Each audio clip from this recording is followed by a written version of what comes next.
नमस्कार. मी दत्तात्रय दादा कोळपे, राहणार फुरसुंगी.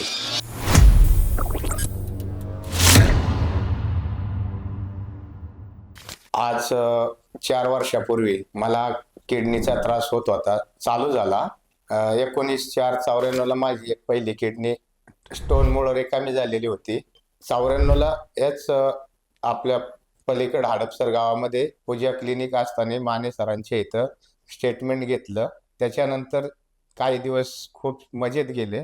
त्यानंतर आज आज पूर्ण 4 वर्ष झाले की ज्यावेळेस मला त्रास होऊ लागला, हातापायाला सूज यायला लागली, मला जेवण जात नव्हतं आणि मळमळायला लागलं. मग मी माननीय अविनाश सर यांच्याशी ओपीडी नंबर लावून त्यांच्याशी संपर्क साधला. मग सरांनी सगळं ॲडमिट केलं. ॲडमिट केल्यानंतर मग समजलं की एक किडनी होती ती डॅमेज झालेली आहे किंवा फेल झालेली आहे. त्याच्यानंतर आम्ही खूप टेन्शनमध्ये होतो. पण सरांनी आम्हाला 4 वर्ष कसलं टेन्शन किंवा काय आम्हाला येऊनच दिलं नाही आमच्यापर्यंत. आणि त्याच्यानंतर आम्ही सरांचा वेळोवेळी फॉलोअप सरांनी सांगितलं त्यावेळेस सारखं आम्ही वेळोवेळी डायलिसिस करत राहिलो. डायलिसिसमध्ये सगळं ते काय असेल ते निघून बी जायचं. थोडं परत क्रेटिनाईन आहे तसंच परत 2 दिवसांनी जागे यायचं. परत त्रास चालू व्हायचा. पण नंतर आज मी इतका समाधानी म्हणजे प्रथम हॉस्पिटलचं आपल्या नोबेल हॉस्पिटलचं, अविनाश सरांचं, सगळ्यांचं मी मनापासून ऋणी आहे.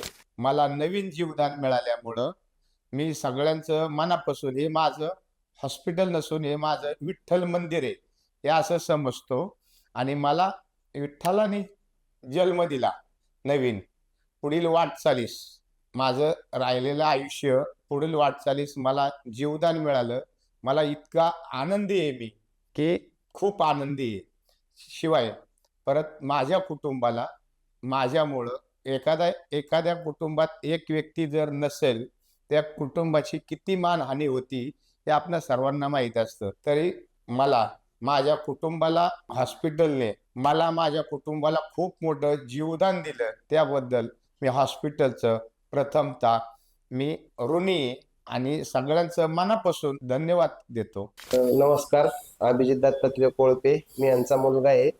माझ्या वडिलांचं आत्ताच ऑपरेशन झालं 15 दिवसापूर्वी. खूप छान ऑपरेशन झालं. जे ऑपरेशनला जे काही टीम होती त्या टीमने सुद्धा खूप छानपैकी ऑपरेशन सक्सेस करून दाखवलं त्यांनी. आणि अविनाश सरांनी पण खूप आम्हाला असा मोठा आधार दिला. आम्हाला आधाराची खूप गरज होती त्यावेळेस सरांनी आम्हाला खूप मोठा आधार दिला. त्यानंतर जे आपल्या काही टीम आहे हॉस्पिटलची, सर्व टीम म्हणजे आपल्या मामापासून ते डॉक्टरांपर्यंत सगळ्या टीमनी इतका मोठा आम्हाला आधार दिलाय की त्या आधाराचा आम्ही म्हणजे पान फेडू शकत नाही कुठंच. आणि हे हॉस्पिटल नसून हे सर्व लोकांसाठी किंवा हे खरं मंदिर आहे. त्यामुळं तुम्ही ज्यावेळेस हॉस्पिटलला येताना हॉस्पिटल हे भावना न ठेवता तुम्ही, आपण मंदिरात देवाचं दर्शन घ्यायला चाललोय. देव म्हणजे डॉक्टर म्हणजे देव आहे, म्हणून आपण डॉक्टरांचं दर्शन घ्यायला चाललोय. ह्या हिशोबाने पेशंटने जर हॉस्पिटलला जर आलं तर खरंच पेशंट क्लिअर होऊनच बाहेर जाईल. आणि प्रत्येक डॉक्टरवरती विश्वास ठेवा. हे डॉक्टर पेशंटच्या ह्याने न पाहता ते आपले घरचेच कोणतरी रिलेटिव्ह आहे ह्या हिशोबानेच तुम्हाला ट्रीटमेंट देत असतात. म्हणून सर्व डॉक्टरांना सुद्धा मी ऋणी आहे. माझ्या वडिलांना त्यांनी नवीन जीवदान दिलं. माझे वडील आज जे काय आहेत उभे, ते ह्या सगळ्या 4 वर्षाच्या मेहनतीनंतर आज सगळं खरंच जीवदान त्यांना चांगल्या प्रकारे मिळाले. मी हॉस्पिटलचा, डॉक्टरांचा, सर्व स्टाफचा खूप खूप ऋणी आहे. असंच लक्ष सर्व पेशंटवरती आणि आमच्यावरती राहू द्या, एवढी जी इच्छा आहे. धन्यवाद.